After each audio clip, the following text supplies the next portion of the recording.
संजय जी, अब एक चीज़ समझनी बहुत ज़रूरी है कि जिस तरह से रूस के साथ लगातार चीन के संबंध सुधर रहे हैं और उनके जो सैन्य संबंध पहले कभी खराब हुआ करते थे, अब वो और ज़्यादा धीरे धीरे कहीं ना कहीं प्रगाढ़ होते चले जा रहे हैं। क्या ये वास्तव में भारत के लिए चिंता की बात है?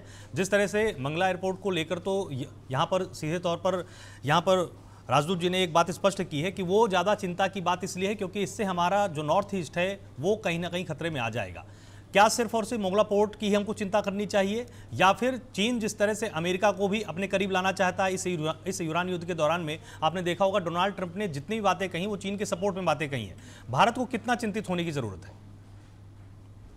देखिए, बिल्कुल आलोक जी, एक तो पहले एम्बेसडर त्रिपाठी सर ने जो बताया बिल्कुल ठीक, मैं उस बात से इत्तेफाक रखता हूँ कि भारत के खिलाफ जो चीन स्ट्रिंग ऑफ पर्ल्स की बात कर रहा है, लगातार जो आसपास के देश हैं वहां पर अपना प्रभाव बढ़ा रहा है, लोन डिप्लोमेसी करके, पैसा दे के, उनका इंफ्रास्ट्रक्चर डेवलपमेंट करके, फिर आए दिन उनके रिकॉनेसेंस शिप्स भारत के सीमाओं के आसपास आते रहते हैं। तो अब भारत क्या कर रहा है? देखिए, एक तो जैसा कि उस चीज को मैं रिपीट नहीं करूंगा क्योंकि वो हो चुका है कि नेकलेस ऑफ डायमंड के, चाहे वो वियतनाम हो, फिलीपींस हो, इंडोनेशिया हो, इनके साथ हमारी रिसेंटली काफी बड़ी डील से हथियारों की सप्लाई भी हम कर रहे हैं। साथ साथ में जो बाकी है, मंगोलिया हो गया, ओमान हो गया, उन देशों पर भी हमारा प्रभाव बढ़ रहा है। लेकिन साथ साथ में आज हमारी नेवी को भी हम स्ट्रॉन्ग कर रहे हैं कि आज देखिए, आज अगले 2-3 दिन में महेंद्रगिरी लॉन्च हो जाएगा फ्रिगेट, एक और फ्रिगेट देश में बना हुआ होगा जो प्रोजेक्ट 17A के तहत तकरीबन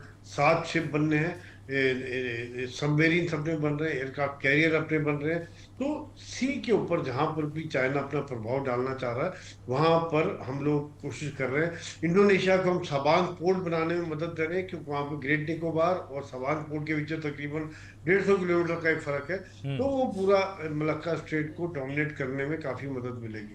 तीसरी बात यह है कि आज हम डाइवर्सिफाई कर लिया, अभी हम सिर्फ रशिया के ऊपर डिपेंडेंट नहीं है। आज रशिया से जो हमारा इंपोर्ट होता था 40% रह गया तकरीबन, आज हम फ्रांस से ले रहे हैं, आज हम अमेरिका से ले रहे हैं, आज हम इसराइल से ले रहे हैं। हमारा डिफेंस प्रोक्योरमेंट डाइवर्सिफाई हो चुका है। साथ साथ में आज हम आत्मनिर्भरता की तरफ आगे बढ़ रहे हैं क्योंकि ये बात निश्चित है आलोक जी कि अगर जंग होती है तो लड़ाई हमको अकेले ही लड़नी पड़ेगी।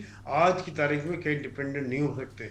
तीसरी बात मैं ये कहना चाहूंगा कि अगर रशिया की बात करते हैं कि रशिया के साथ जो एक्सरसाइज हो रही है इस समय में, रशिया के लिए डिलेमा रहेगा कि वो चाइना के साथ खड़ा हो कि भारत के साथ खड़ा हो। देखिए, 1971 में रशिया खुल के साथ में आया था भारत के कि जब अमेरिका का 7वां बेड़ा आ रहा था तब चाइना, रशिया ने अपनी सबमेरीन्स भेजी थी और वो उसको पीछे हटना पड़ा था, वो खतरा भारत के लिए टला था। तो क्या अगर चाइना और भारत के बीच में युद्ध होता है तो रशिया कितना खुल के भारत के साथ खड़ा होगा? ये बहुत बड़ा सवालिया निशान है मेरे हिसाब से। तो रशिया की कोशिश ये रहेगी कि दोनों के बीच में युद्ध ना हो, क्योंकि दोनों ही रशिया के इस समय में अभिन्न मित्र है।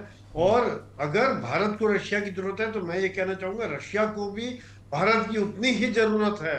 क्योंकि आज अगर भारत ने इतना सैंक्शंस लगते हुए भी रशिया से तेल लेते रहे, हम इतना सैंक्शन का खतरा होते हुए, काटसा का खतरा होते हुए भी हमने उनसे S-400 लिया, आज भी हम रशिया से हथियार ले रहे हैं, और अगर जरूरत पड़ी तो आज हमने उनको तेल दिया भी। तो ये सब रशिया जानता है कि आज उनको एक मजबूत फ्रेंड है तो भारत है। तो अगर भारत को जरूरत है तो रशिया को भी उतनी जरूरत है, क्योंकि अगर वो बैलेंसिंग भी रखना चाहेंगे, चाइना के साथ उनके कुछ डिफरेंसेस भी है, व्लादिवोस्टोक इलाके में है, तो वो चाइना और इंडिया को बैलेंस रखते हुए चलेंगे। लेकिन एक बात जरूर चैलेंज है कि अगर भारत और चाइना में होता है तो रशिया के लिए एक धर्म संकट वाली बात हो जाएगी। लेकिन मैं ये कहूंगा आज हम आत्मनिर्भरता की तरफ बढ़ रहे हैं, डाइवर्सिफिकेशन हमने काफी कर दिया है आलोक जी।